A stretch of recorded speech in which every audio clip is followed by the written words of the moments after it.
Welcome to Untying Knots, Minds and Souls Untethered with Perry Clark. This program looks at mental health from unique perspectives and shows you how to manage your life by finding the knots that help you and stay away from the ones that could be a disadvantage. Now, here is your host, Perry Clark. Hello, everyone. Welcome back to Untying Knots, Minds and Souls Untethered. I'm Perry Clark, licensed marriage and family therapist, here with you. And I have an interesting little conversation we're going to have today. But first, I want to start off with the classic reminder that this podcast is for entertainment and educational purposes only. This does not constitute working with a licensed mental health provider. Please seek out one in your area. And if need be, consider online. Because, there are many in your state that can still help. So today's podcast, which is in celebration for Pride Month, and it's our podcast that will be wrapping up this very celebrative month. An interesting fellow that I've seen and read some of his work over the years, and then attending a Christmas get-together. We actually had a chance to chat, and as they put it, is like, wow, someone who's not actually getting glazed over trying to talk about these things with comics. Yeah, so I'm a girl. As it is, I'm a geek, blurred nerd, all the have. So who we're talking about today is Justin Hall. Justin Hall is a cartoonist, educator, and scholar. He is a creator or co-creator of True Travel Tales, Hard to Swallow, and the Theater of Terror, Revenge of the Queers, and was in the publication has worked in publications such as the Houghton Mifflin Best American Comics. You can tell. I'll let them actually tell us how that's actually pronounced, because my dyslexia gets in the way there. Yeah, it's Houghton Mifflin. Houghton Mifflin. Okay, Houghton Mifflin. The Best Erotic Comics and the SF Weekly. He edited the Lambda Award-winning and Eisner-nominated collections No Straight Lines for 4 decades of queer comics, and was a producer of the feature-length documentary film of the same name. Hall is the chair of the MFA in Comics program at California College of the Arts and the first Fulbright Scholar of Comics, and has curated international exhibits of comics and arts and written about comics for academic publication. He is at work on graphic novels, weaving memoirs of LGBT San Francisco history for the Abram Books. So, Justin, welcome to Untying Knots. Hello there. Thank you so much for having me. Not a problem. And thank you for correcting my pronunciation on that earlier too. No worries. It's a tricky one. It looks but it's the Houghton Mifflin series has been going on for a while, and it's really it took them a while to actually get their comics line up. It started in 2006, and it's because they have a Houghton Mifflin Best American Poetry, Best American Short Stories, best all these different genres and media. And finally, they finally added Best American Comics to it. Gotcha. Well, we're going to talk about comics in just a second, but let me ask the classic question of, how did you get here? Well, it's funny. I was just having a conversation with my mother about this, and she sort of looked at me. She was like, "You took your weird childhood obsession with comics and your later obsession with queer comics and somehow made a career out of it." How did that happen? I don't know if I have a great explanation, but I do think about this actually in regards to my students. Because my students come out of our program, and we try to prepare them for a career of some kind, right? And I sort of fell into mine in various sort of through a amalgam of pure luck and sort of dumb luck, and some planning and some bullheadedness. Wound up where I am. For a long time, I was a massage therapist for over 25 years. I love that work, actually. It really activated another part of my brain, my holistic gestalt sort of brain, and also sensual brain in terms of the senses, and intuitive, right? It's a very intuitive process to figure out the body and how it manages pain and tightness and all this stuff, and very different from the analytical work that I do as a scholar and the creative work that I do as a comics artist. So I did that for many years, and that was my primary source of income for many years. But now, then I started teaching about 12 years ago, I guess now, at CCA, California College of the Arts. First in the undergraduate program, teaching comics through the writing and literature department, and then we created the MFA in comics program, which I just became the chair of this year. Or last year.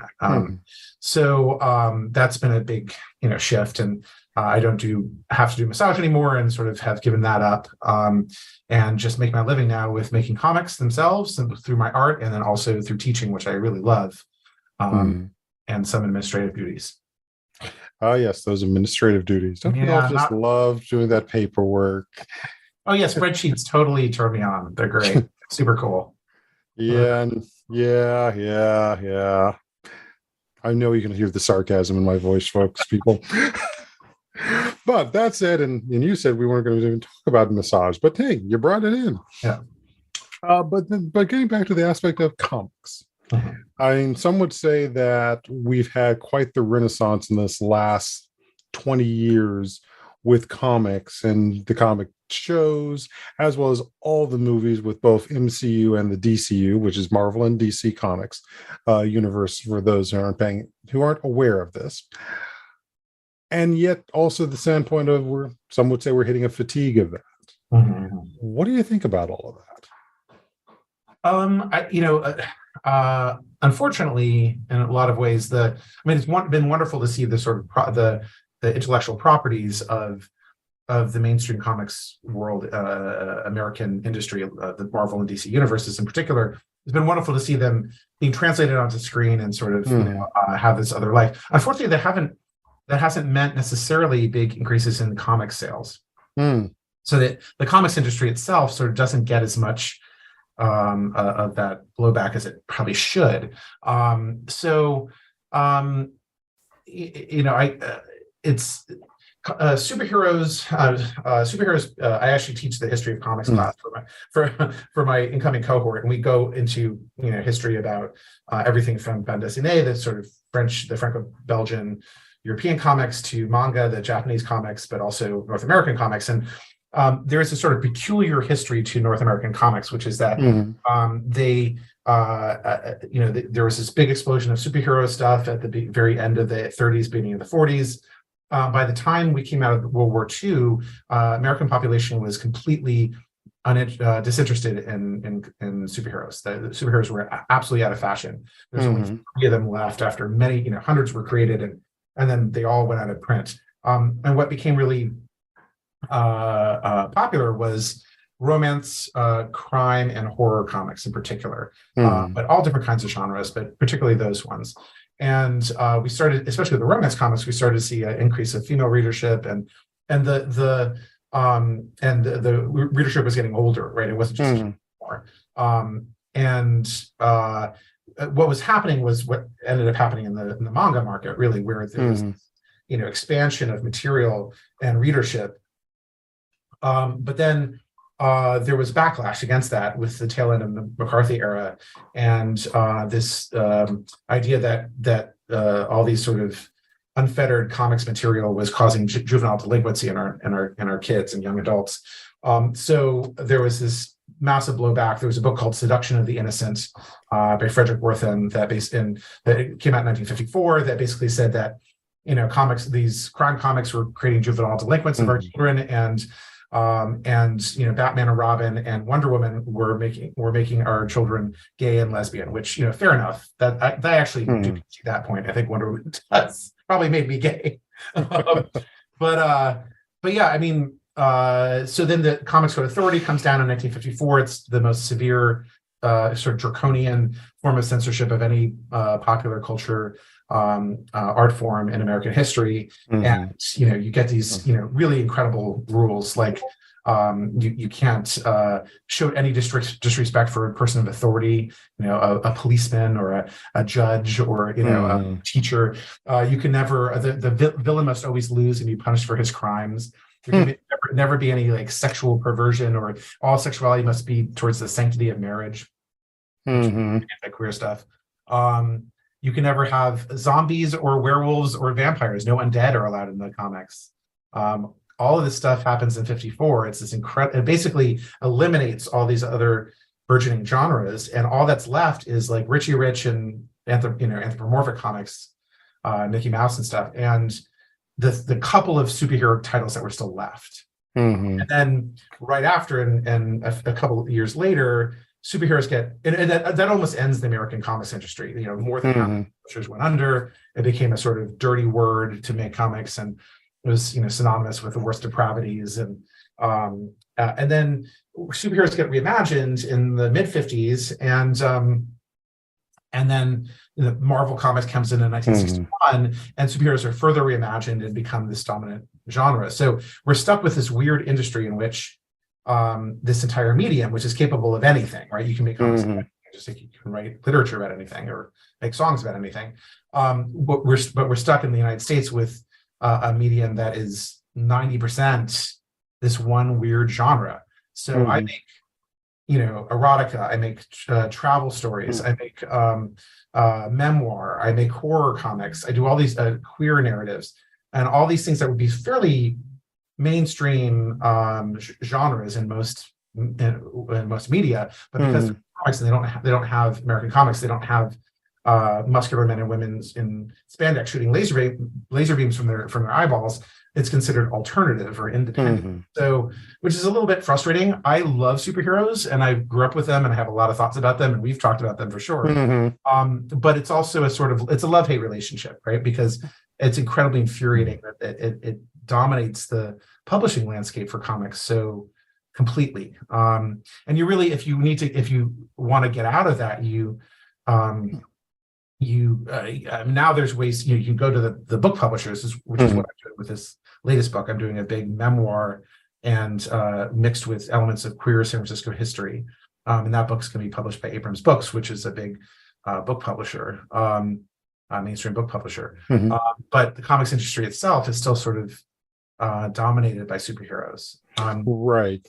As well as then there's also the genre of the graphic novels too, which more than also enough authors just doing other work have converted into, like the recent Kindred one by John Jennings, which is off of Octavia Butler's work, or Tanana Reeve Dew's The Keeper ones as well, which I've got a few of those too. Yeah, so John actually teaches with us. He's one of my faculty members at CCA,